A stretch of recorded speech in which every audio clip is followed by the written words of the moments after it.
Yeah, Pitu ija yaron Hausa. Yeah,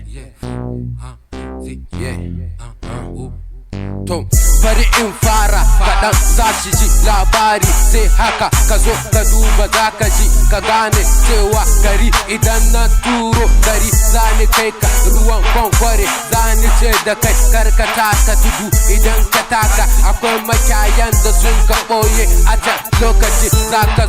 zo ka bincika cikin gari kana yawo ba ka sanin komi akai sai ka zo ka duba lamari wurin tsafi ba mushe amma inda da malam za mu je wurin malam za mu je addu'a za a yi domin musha ka gani ashe rigiman ba su bar ta ba nace gidansu shara suke da tsinciyar jama ba ta kwange ba da zaɓe za su yi nace da su ba a zaɓe ka gani ya ce da ni wai sai a yi nace da shi to za mu yi lokaci ake jira sai ka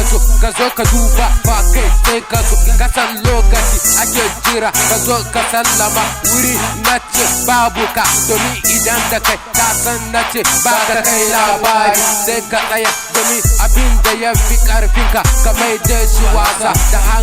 hankalin ka kwance babu rigima ka sani ba rigima da kowa haka nake kaga DJ ma idan yana da mix ne yake zama DJ idan ba mix ba DJ lamarina ya fi karfinka zaɓe kudu wurin kware ba ni kaiwa rigimanka ba ni shafa makaina ka gani ka zama ma'amban kan jilo wurin waka sai dai ka bar ni fa ka gani dubina ko da ruwa ko da korama ba a je wurina domin an sani ba ka roƙo wurin tallafi ya karfin can domin ina tallafi in ba su kyauta su zo su gani domin su tsara wurin kyauta zani ba su kyauta da ka gani ba tsaya zaɓe wurin zaɓe in ka zo wurina ban bari wurin tudu zan kai wanka kwari can ne gari za ka sani wurin yukaye ba a kai yaro mai mugun wasa sai ka zo ka duba ni fa an kai ni wurin da an ka aji